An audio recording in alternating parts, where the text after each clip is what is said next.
leave your friends behind. Cause your friends don't dance, and if they don't dance, well, they're no friends of mine. I said, we can go where we want to, place where they will never find. And we can act like we come from out of this world, leave the real one far behind. We can dance. We can dance. We can go when we want to, the night is young and so am I. And we can dress real neat from our hats to our feet and surprise them with a victory cry. I said, we can act if we want to, if we don't, nobody will. And you can act real rude and totally removed, and I can act like an imbecile. Say, we can dance, everything's under control. We can dance, doing it wall to wall. We can dance, everybody look at your hands. We can dance, everybody's taking a chance. Who's to say to dance? Yes, to say to dance. Yes, to say to dance. Yes, to say to dance. We are the ones who don't know what we're fighting for. Give us a gun and send us all off to war. We are the ones who grow up in violent homes. We are the ones who don't know what's right or wrong. I know. We are the ones who are born into war. We are the ones who just don't give a fuck no more. No more. We are the ones who don't know why we're losing score. Give them a badge so they can send us to the morgue. We are the ones who are sent to walk out the door. We are the ones who don't know what we're dying for. I know.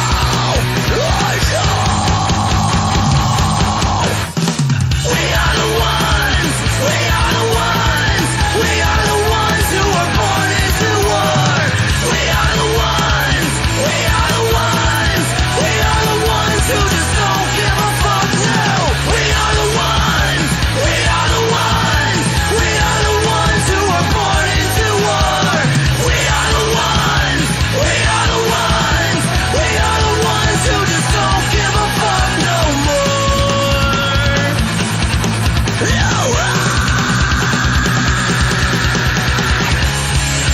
Get off this fucking ass. Let me shoot you.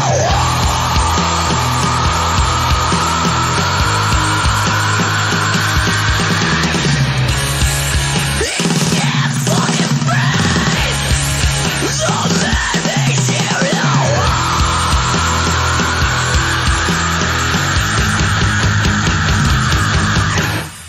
We are the ones who are born into war. We are the ones who just don't give a fuck now. We are the ones who are born into war. We are the ones who just don't give a fuck no more.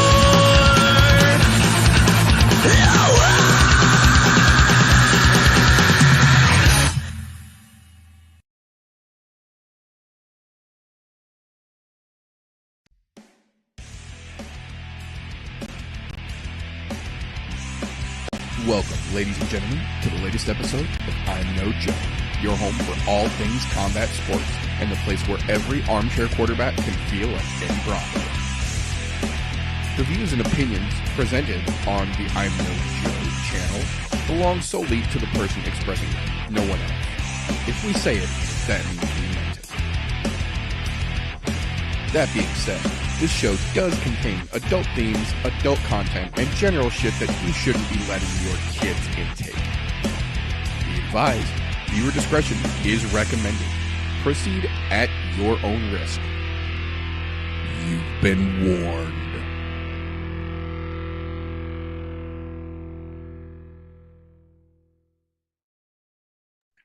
If it's Sunday, what did I say? Welcome, ladies and gentlemen, boys and girls, children of appropriate ages, to the latest episode of the What Did I Say show, the companion show to the I'm No Joe podcast, where we hold ourselves and all of you fine viewers accountable for all the shit talking that we did, previous predictions we put out into the world, and then give you the juicy recaps on how it actually played out in the weekend's punchy goodness. So, before we get into all the fun and the fuckery that went down last night at UFC Vegas 60, first and foremost, how the fuck are you doing over there, Golfy? Fucking tired. Been a long day. But other than that, we're fucking good. Surprisingly, for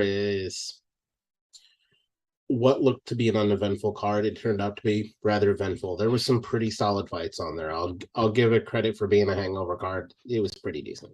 I absolutely agree. I don't think anybody went into this card expecting it to be like pay-per-view world-destroying fucking caliber, but for a fight night hangover coming directly off of a pay-per-view as crazy as 279 was, not too fucking shabby, I will say.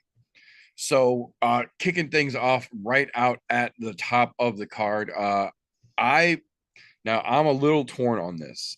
First and foremost, Nicholas Mota came out there, 3 minutes, 49 seconds, round one, shuts Cameron Van Camp the fuck down. Now, the part about this that confuses me, I'm not 100% certain whether this was a matter of Cameron Van Camp being full-on fucking soup can and Nicholas Mota just hammering that fucking nail into the board like needed to be done, or if this was one of those situations where Jim Miller is that fucking good that he just shut Nicholas Mota down without ever getting a chance to get running. And now he was doing the same thing to the next up and comer that they basically Jim Millered him onto. Because we know Jim Miller is a badass, but was it to such a degree that he just shut Mota down, or was Mota just now getting a chance to try and be the Jim Miller in this situation, as it were?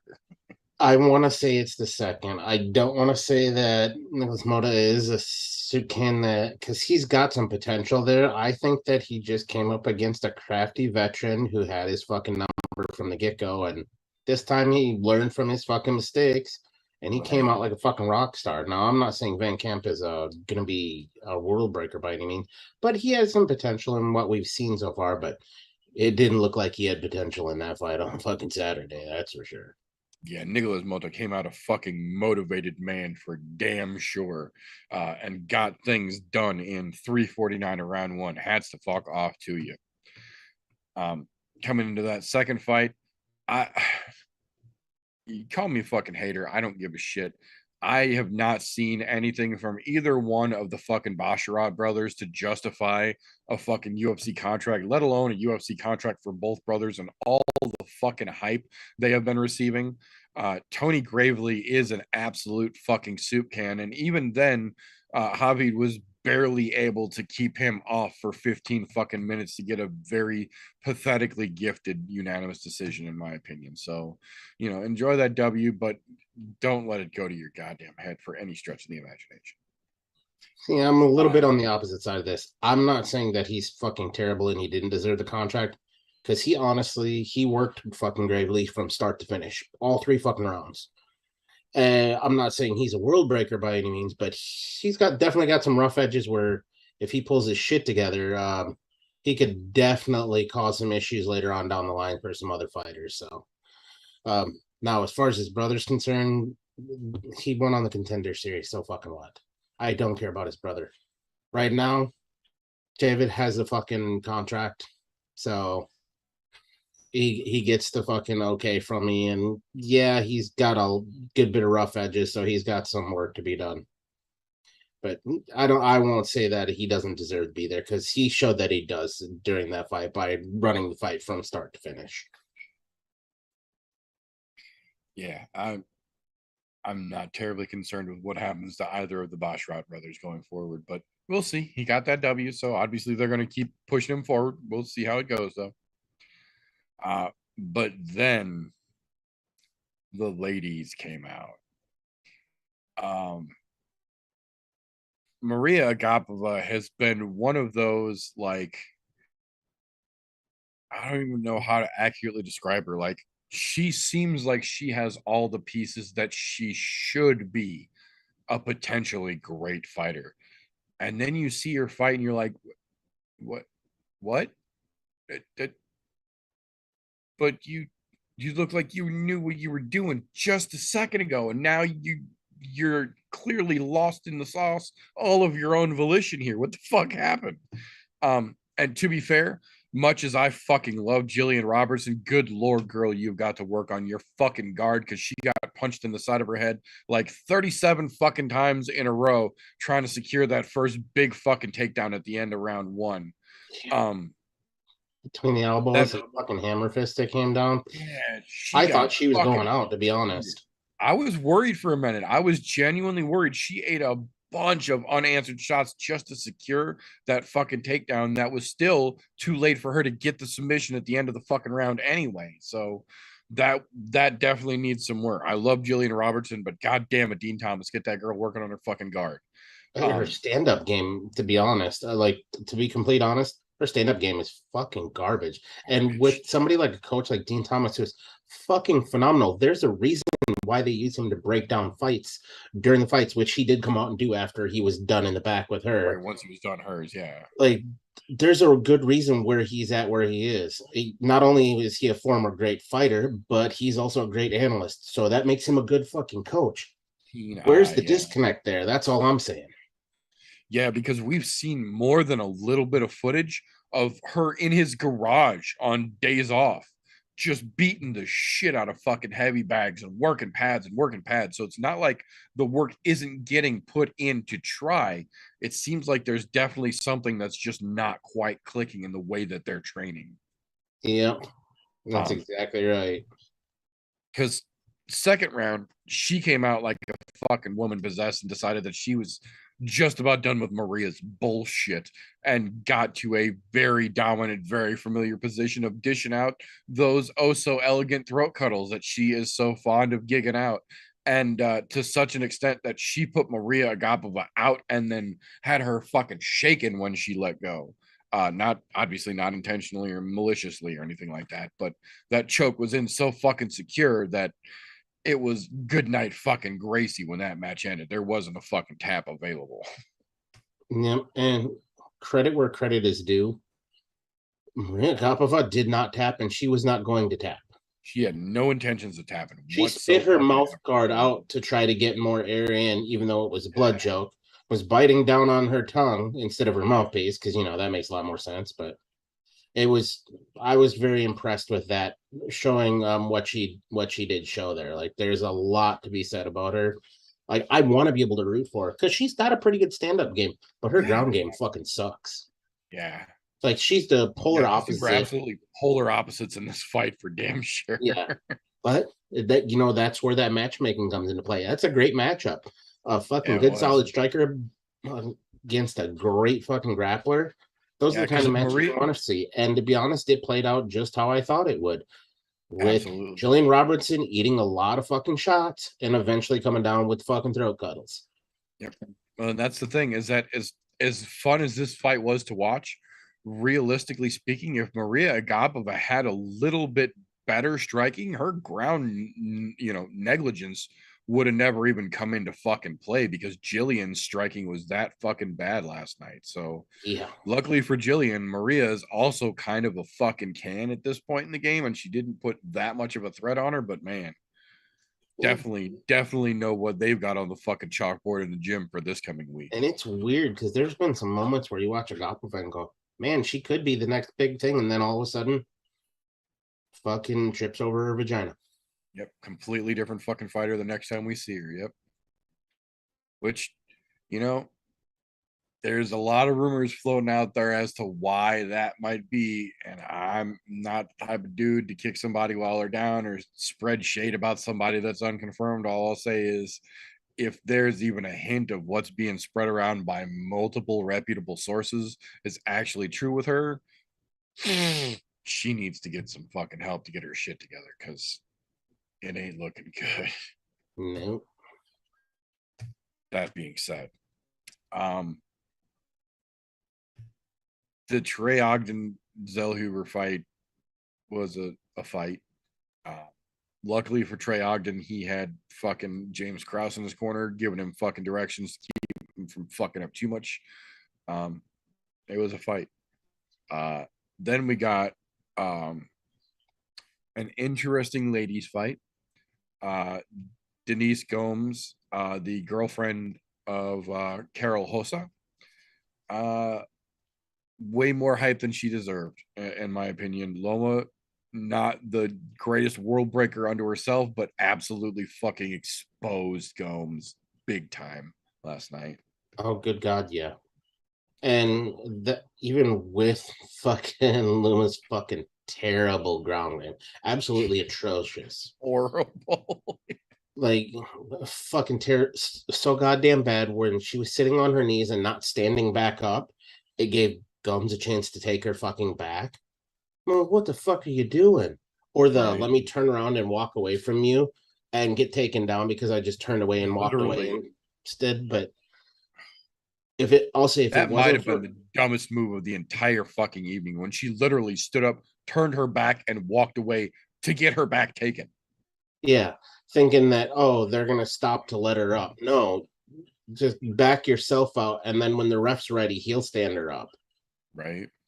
But yeah, it was ridiculous to watch. Seeing that, I'm going, are you fucking kidding me? It's a good thing she's got great Muay Thai. Like she has fucking top tier Muay Thai in her, but it's fucking terrible. It was terrible to watch. That's all I'll say. It was absolutely fucking terrible to watch that.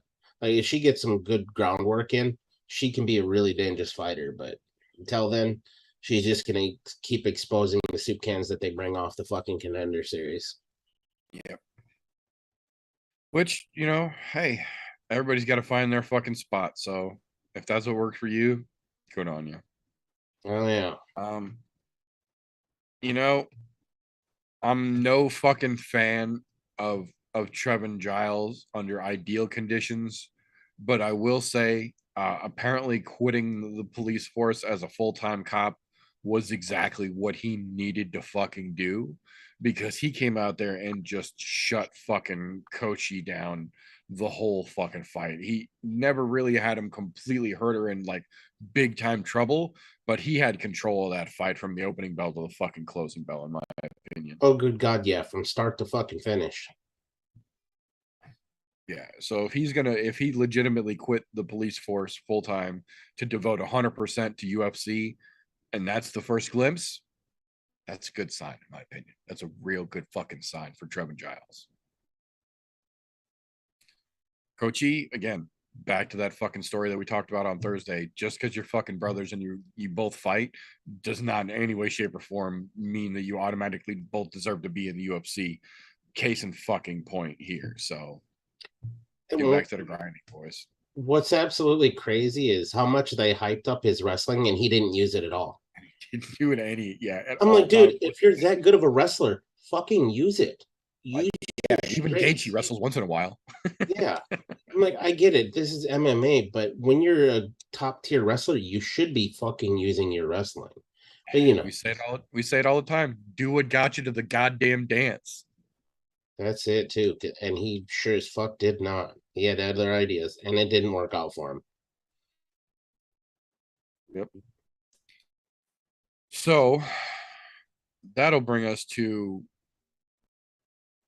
the moment of the evening that I don't know that there was a human being watching last night that didn't get a little fucking choked up. We found out during the walkouts that Damon Jackson's brother passed away on Tuesday. and he didn't flinch. He didn't hesitate. He 100% was committed, was going to stay in the goddamn fight. And I fucking love Pat Sabatini. I think that motherfucker has a goddamn bright future. But I absolutely agree for once with what DC said. You could have put Brock Lesnar in that fucking cage last night and he wouldn't have stood a fucking chance against the fire that was burning in Damon Jackson. Just unfucking real. And he let it all out on poor Sabatini, man. And that was one of the fights I was looking forward to most on the card, too, to be quite honest. And it was over so goddamn quick, and I'm not mad about it. No. Hey, I was kind of bummed that Sabatini didn't win because he was my pick, but I was like, yeah, Right. finding out what we found out on the way to the cage, I'm like, yeah, there's no fucking way that Jackson loses that fight. And man, his brother was obviously fucking watching because there was something fucking possessing that boy. God damn, it was not to be you stopped. felt it from the just watching it. You felt it from this fucking first bell, like the first, second, they let it rip. You could feel there was something different about that. And man, to watch him fucking absolutely dismantle a great fucking Pat Sabatini, and I will say great because the kid has a lot of fucking potential, and he's really fucking young, so he's got a long way to go in the sport. But man, Jackson absolutely fucking demolished him, fucking amazingly, and hats off to him. Condolences to him and his family. But what an amazing performance, which reason why he got a performance of the night bonus. I was gonna say, and he got a little money to help get that erg calmed down just a little as well, too. Well fucking earned. So that'll bring us into the main card here. I have got to say, quite often, I would say more often than not even, we see fighters change camps because shit isn't working and they bring whatever problems they had in the first camp to the new fucking camp. And even though they're in a new place with a new crew, you see the same shit and they don't get better. A lot of times they actually get worse because they're trying to stick with what they know rather than adopting the reason that they fucking moved into their system. And it goes downhill. Anthony Hernandez is one of those wonderful fucking stories where it actually works. I don't know what the fuck was going on in his first camp, but whatever the fuck it was clearly holding him back. Since he has changed camps, we have seen a 100% bona fide 180-degree turn in Fluffy fucking Hernandez. And again, not to say that Marc-Andre Barriault is a fucking title contender or a world breaker or anything like that, but he's fucking good. And we have seen it time and time again. And Anthony Hernandez came out and just gave him the goddamn business last night. Everywhere the fight went. On the feet, he was out striking him. On the fucking movement, his footwork was fucking cleaner. When it went to the ground, he fucking submitted a wrestling specialist last night, boys and girls. And I don't fucking say this lightly. He submitted the fuck out of that boy. Yeah. And credit where credit's due. Marc-Andre Barriault, a fucking stud when it comes to having a chin and tough motherfucker. Being tough. Now, the only place that I would say Anthony Hernandez is obviously lacking is in post-fight interview, because that interview he did with fucking DC was absolutely atrocious. DC even mentioned it without fucking saying it, and I hate to say I agree with him, but he definitely was cussing a way bit too fucking much for that. I'm like, don't you realize we're that obviously a show that doesn't stray away from swear words, but at the same time, it was told to me a long time ago by a surly old man that there's a time to swear and there's a time when you've broken the fuck meter. Yep, and he definitely broke it, because I mean, when DC calls out, he goes, "You swear a lot, don't you?" And then he just proceeds to just drop more obscenities. I'm going, dude, you're not going to get yourself anywhere with that. And I get it. You're just being you. That's fine. I appreciate people being themselves. But at the same time, you have to understand, had this been on something other than ESPN Plus, or had he been on the prelims, yeah, literally one fight earlier, had one fight not fallen off this card and he'd been on the prelims like originally planned, he'd have just taken his own ability to even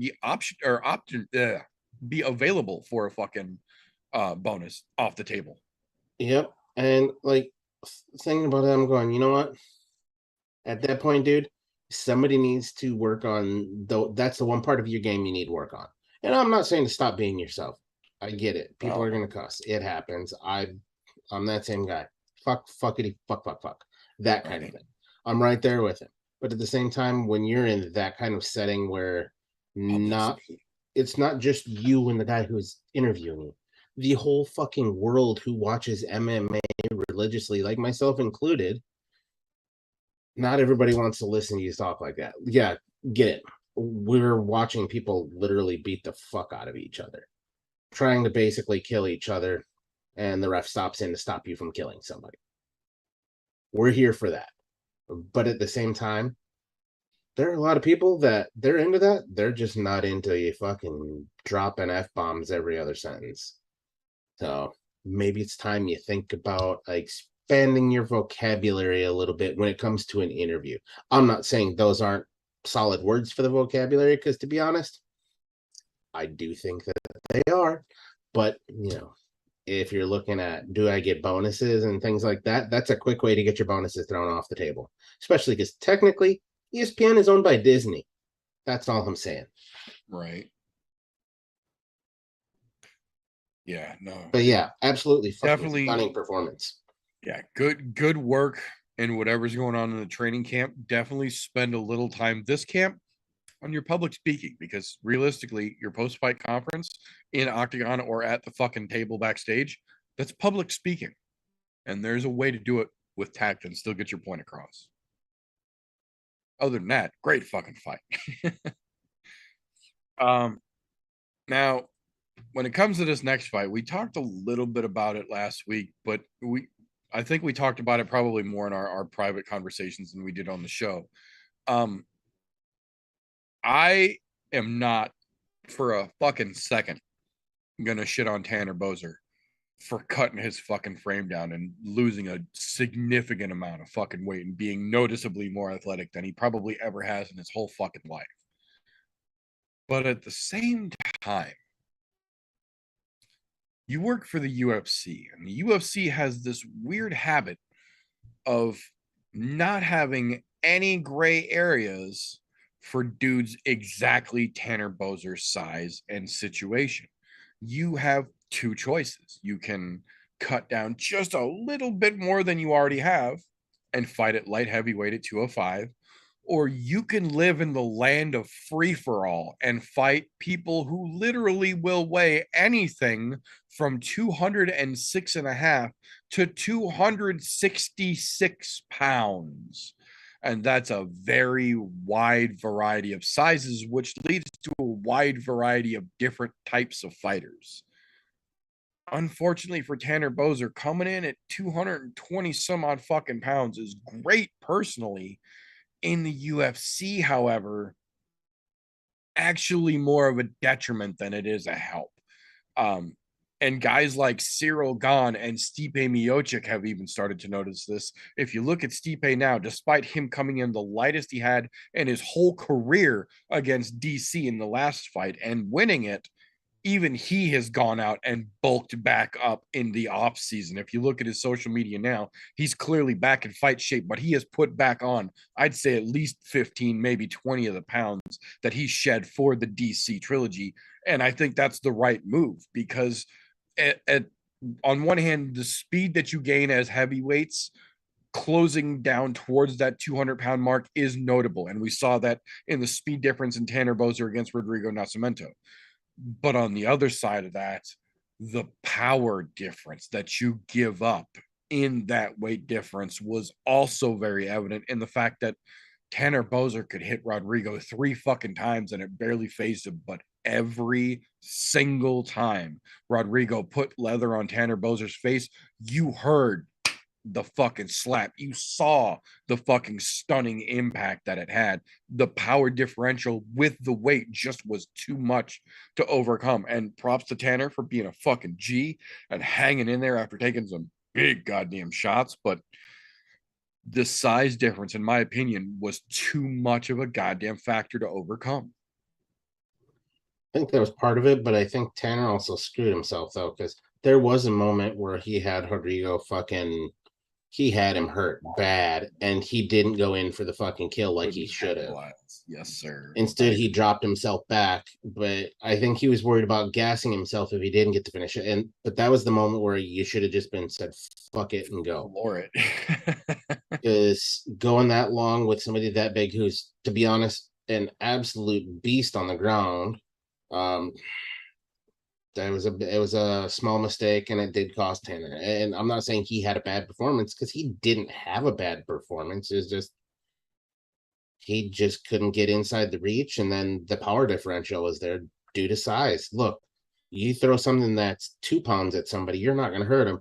You throw a 25-pound fucking weight at him at the same speed, you're gonna fucking kill him. That's Right. Their power has a lot to do with size. I hate to say it, but that's fucking true. Just saying, there's some physics classes out there that'll get that for you. Right. At least help. Yeah, for damn sure.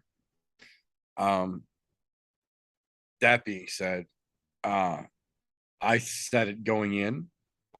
I stand by that statement, and I double down on it now. Fuck Joe Pyfer. They literally gave him arguably the single worst fighter on the entire fucking UFC roster. Very similar to what they do in a fucking Contender Series match. And then when he unsurprisingly beats the other terrible guy, they act like he won the fucking World Series, much like they do in the fucking Contender Series. So, no, don't be Joe Pyfer. Fuck Joe Pyfer, because the second he comes into any significant amount of even mediocre at best talent, he's going to get his fucking teeth rammed down his throat. And I'm going to giggle like a schoolgirl very openly and publicly about it. You know, the only reason they're pushing him is because of his backstory. That's it. Yeah, they want the story. And I get that. It makes sense. You know what? Get somebody in there who's been in that kind of situation to show, look, you can come out on the other side. And he has. Good on him. But he's not going to last long. Once he gets through the soup cans that they feed him, it's going to be a little bit different story. Because to be honest, rude awakening. I don't have anything specifically against Joe Piper, but I will say that, you know, he didn't impress me that much in that fight. I mean, yeah, the finish was nice, but it wasn't that great. But then again, I mean, anybody can kick a dented soup can and dent it some more. Right, which, ironically enough, brings us into the people's co-main event fight of the evening. Speaking of dented soup cans, it was ironic because I had to explain the concept of the special needs parrot that we often have when we watched fights live with other people. Whereas we literally will say something about something happening in the moment, and then 45 seconds, a minute later, as if on cue, almost verbatim what we talk about is echoed through the actual live commentary broadcast team. And this was one of those situations where we were talking about how fucking terrible Bill Algeo looks, and arguably probably the worst we have ever seen him. And then the commentary team, of course, literally expounds on that exact fucking point. This fight, I kind of feel like, was mom saying, we already have Pat Sabatini and Damon Jackson at home. In that, let me be very clear, I don't in any way want to try and downplay what Andre talked about in his post-fight, because I have been through that situation personally as well, and that's nothing to snicker or make jokes about. So I absolutely, understandably, literally, personally feel for him in that situation. On the other hand, if that's all the motivation that event brought out in you, you need to go watch what Damon Jackson just fucking did. Yep. Props on that win, but the fact that it was a split shows that even the judges didn't see the fire in you that you were trying to say was in you, because we saw that in Damon Jackson earlier. Fighting through grief and loss is understandably fucking indescribably difficult, but either you use that fire or you don't. And Damon Jackson very much used that fire. Andre, not so much. Bill literally almost snatched that fight away from him in a very close decision. And I'll say the shittiest performance I've ever seen out of Bill LGO. And I'm not saying he's a world breaker, but he's always been pretty fucking solid, and that was one of his worst performances I've ever seen. Yeah, definitely not my favorite People's Co-Main event, to be honest. I would have rather taken the Joe Pfeiffer fight as the People's Co-Main event over this. At this point, I would have rather seen him let fucking Aspen and Sarah fight at a fucking catchweight than seen that fucking fight. Yep. What it is. And yeah, I guess we should actually mention that because we didn't get a chance to talk about it since the show went off. To the surprise of literally no one who was watching our show, at least, Aspen Ladd missed fucking weight, and Sarah McMahon refused to take a catchweight fight, citing that we signed a contract to fight at a specific weight, and if you come in overweight and I don't, you are cheating because you have an advantage that I don't have the option to use. And I don't fucking blame her one bit. Hold Aspen Ladd fucking accountable for her fuck-ups. Hell yeah. Because now she's got to pay all of those fucking coaches for all that time with the money she didn't make. Because unless you make weight, you don't get the money for show. Yep. You get this. It's all out of pocket. Sake. Yeah, I have a feeling they're going to, even if they don't officially say they're going to. But I really hope that they give Sarah McMahon her show and at least some kind of money, other than they clearly can't give her win money because the fight never happened. But they should give her show money and something. She made weight, so she's got to. That's what I'm saying. She's gonna get her show for weighing in. But I mean, give her something, some kind of unofficial. We're sorry that fucking cunt ruined your goddamn night and all the training you put into being a professional. It's fucking like Aspen Ladd pisses me off because she had a lot of fucking potential, but kept fucking it up by missing weight. And at this point, they need to force her to go up a weight class. Like, yeah, either make her fight at 45 only or cut that bitch loose at this point. There's no other option. Yeah, if you can't make 135, you can only fight at 145. And guess what? There ain't a lot of fighters at 145 in the women's division right now. So chances are we don't need you here. Bye-bye. I think they said last night this was the 7th time in the last 5 years Aspen Ladd has missed 135 pounds, not only in the UFC, but also in Invicta prior to her getting to the UFC. She has consistently had trouble making 135 pounds. You know, it's fucking weird that they can see that and they still sign them. But, you know, UFC is going to UFC. Dana White's going to Dana White. You said it 100% correct, sir. Oh, so that being said, that'll bring us to the themed portion of the evening. As the title describes, I like big cuts and I cannot lie. Buff Obama. Jesus fucking Christ, man. Chidi Njokuani lands one of the most textbook fucking perfectly timed and placed knees you could ever want to land on fucking camera, right on Gregory Rodriguez's fucking forehead, and immediately splits his face from eyebrow to eyebrow, the entirety. His eyebrows were connected with a cut thicker than my thumb. And I'm not joking. The picture is out there.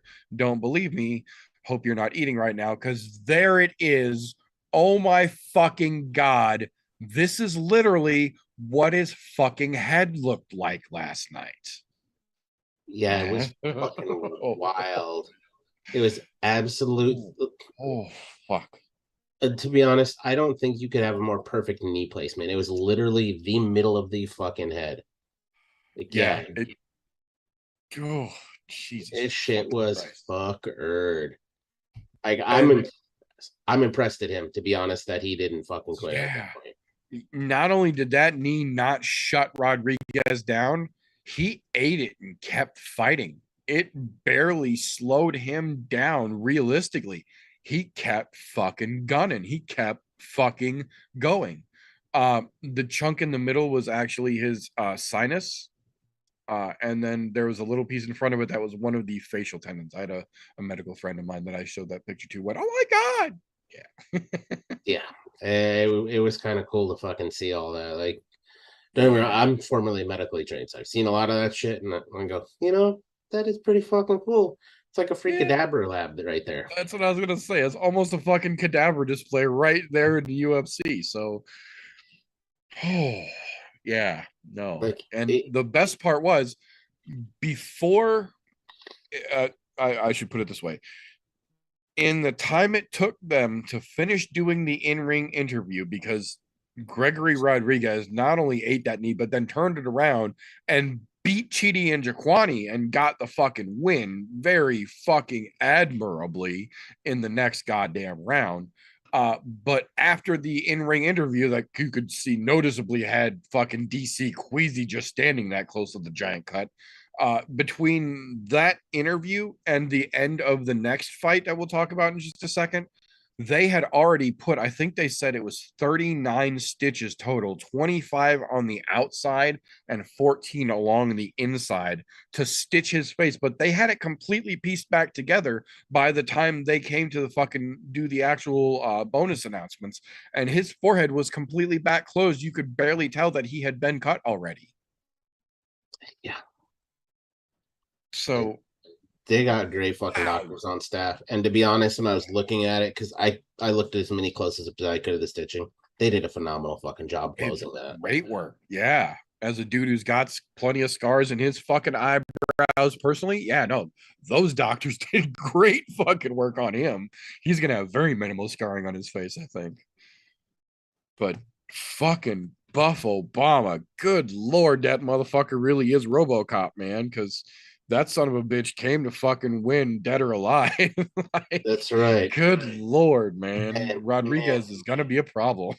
I could not get enough. Like, I even said it when I was doing Tapology on Thursday about him. I was like, yeah, they're not giving him the credit he fucking deserves. And if that doesn't prove that the dude deserves the credit, I don't know what does, because he can fight through adversity and then come out on top, and not only come out on top, but finish the fight. Finish the guy that just did that to him. Yeah, holy So, shit. just saying, if he's not on one of the top of your favorite fucking fighters list, I don't know why. What else does the dude need to do to make the top of your favorite fighters list? Yeah, what are your fucking criteria? Not to mention, if you watch his post-fight, or the end of the night when they're doing the post-fight pressers, and he said, "You know what? I might not always win, but you're always coming with me." Always coming with me, yeah. That right there, fucking goosebumps when I think about that shit. I'm like, dude, well done, sir. You're fucking on it. Like, the dude is absolutely fucking amazing, and he's a genuinely nice person too, which is fucking great. Yeah, and he's got a good camp. He's got the Hoof Camp from fucking now formerly Sanford, now Killcliff MMA in Deerfield Beach. So yeah, he's got a good fucking camp. He's got good folks around him. He clearly takes good direction from his fucking coach, and he's tough as fucking 1040 fucking steel. So hell yeah. Good on him, man. Yeah, Buff Obama is tromping fucking undefiantly right towards the top of the middleweight division, and it's going to be interesting to see who they throw at him next. So that will bring us to our main event of the evening, the marquee banner name, Sandhagen versus Song. Unfortunately, Dana White did not tweet out close-up pictures of Song Yadong's forehead. But in round one, Corey Sandhagen, I believe it was off of a similar knee as well, caught Song Yadong, and I'm not exaggerating and I'm not joking. Was it the elbow that caught him? Yeah, it was an up elbow.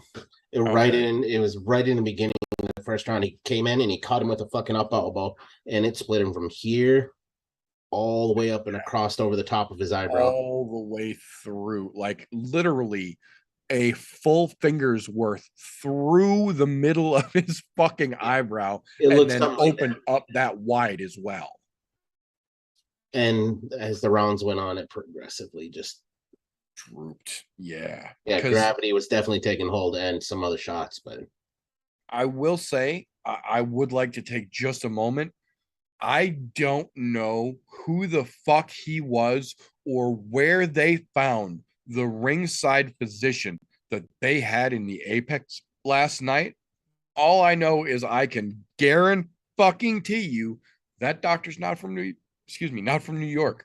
Because we would have had a very different MSG card last time if that was the fucking doctor that we had, because that same doctor looked at the flap of what used to be face for Buff Obama, sent him right back out, looked at Song Yadong 3 rounds in a row with that giant chunk of what used to be his eye hanging out there, and twice in a row sent him back out. It wasn't until the end of the 4th round where they literally had packed a full finger's width of Vaseline in it and it was still sagging on the front when the doctor finally said, I don't like the way that looks right now, and they decided to stop the fight on the doctor's recommendation. Oh my God. Bigger of a cut in a different position, but bigger of a cut than Gregory Rodriguez's cut was, even fucking deeper. And similarly in fucking spirit, Song Yadong did not give a shit. He was ready to keep fucking fighting. It wasn't until they actually had stopped the fight where he walked over to Corey Sandhagen to shake his hand and said, I can't see anyway. He was gonna Bisbing the goddamn fight to keep going. Yeah, the dude is tough, and it's not like he was getting out completely outclassed. He was doing a good job of holding his own in it. Yeah, he was fucking in it, man. Had that cut not been there, that fight could have very well went the distance and possibly come up pretty fucking close. Yeah, I was gonna say, I did find out after the fight was finally over, the judges' scorecards that got turned in, 2 of the judges had it even, 2 rounds apiece going into the 5th round. 1 judge had it 3-1 on the favor of Sandhagen. So that 5th round very well would have decided the entire fucking fight if that cut had not gotten stopped by the doctor in between rounds there. That was a damn good fucking fight, in my opinion. That was another one of those ones I talked about where I said, I don't think people are giving Song Yadong the fucking credit he fucking deserves. There's a reason I fucking thought he was going to take it, man. Like, that dude is good.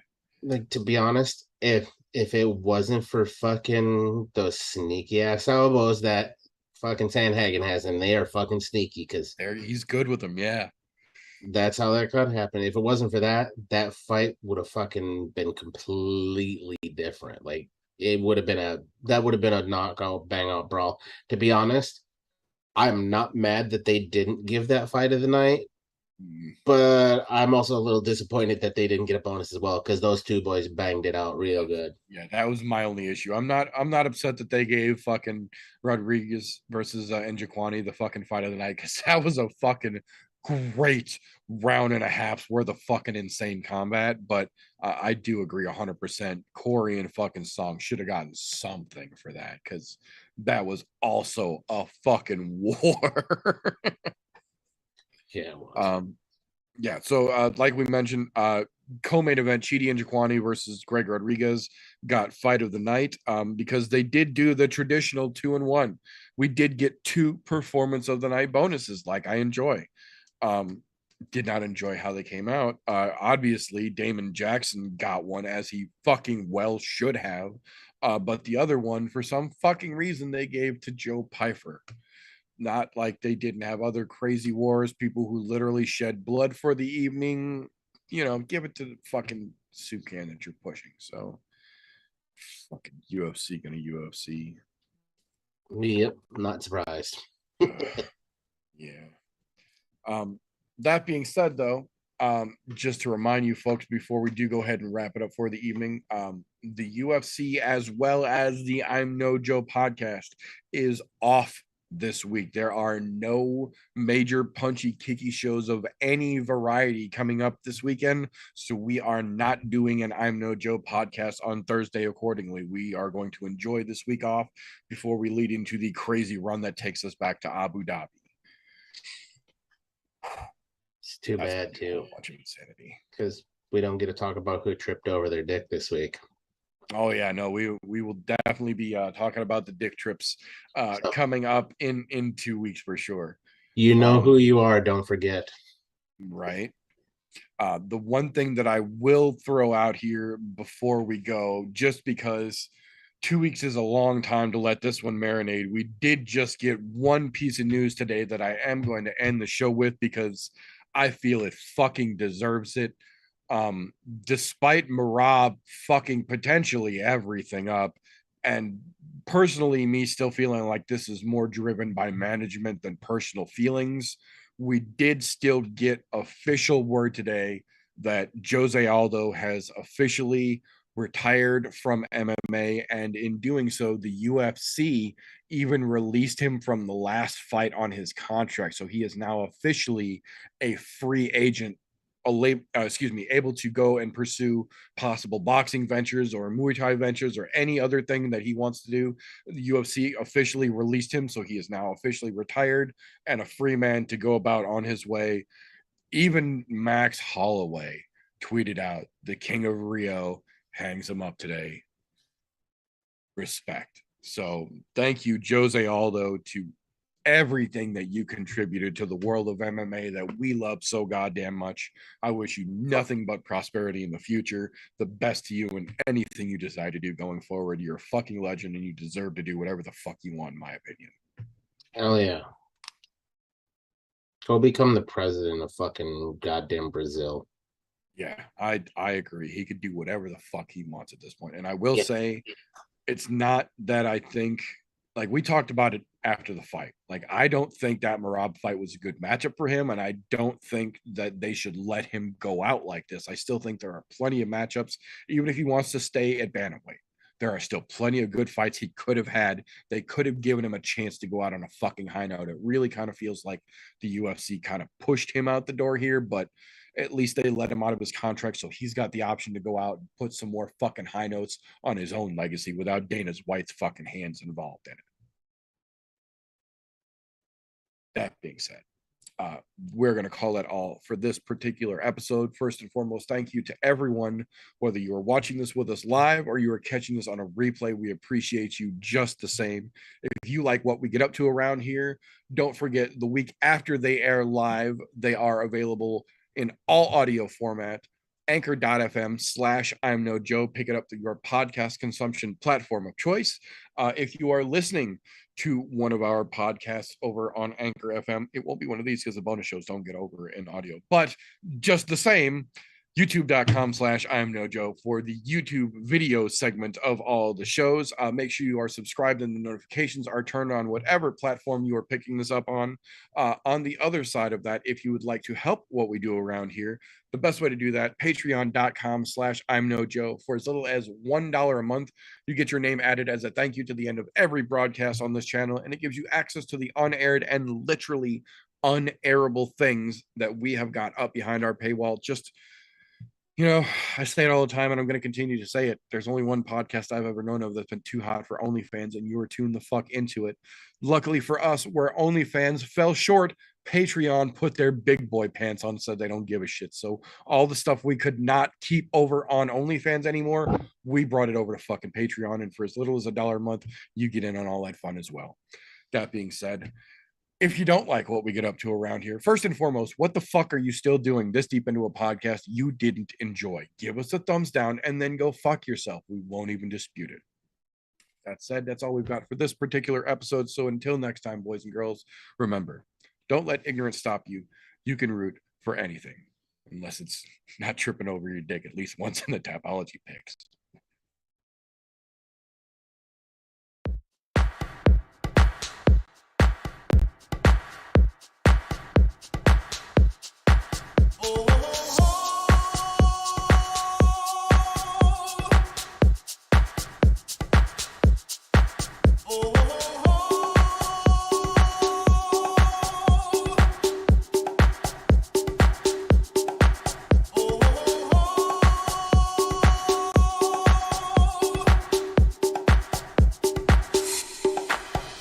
Everybody was kung fu fighting.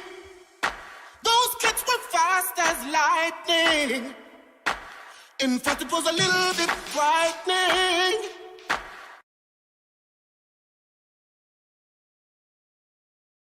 How do I say goodbye?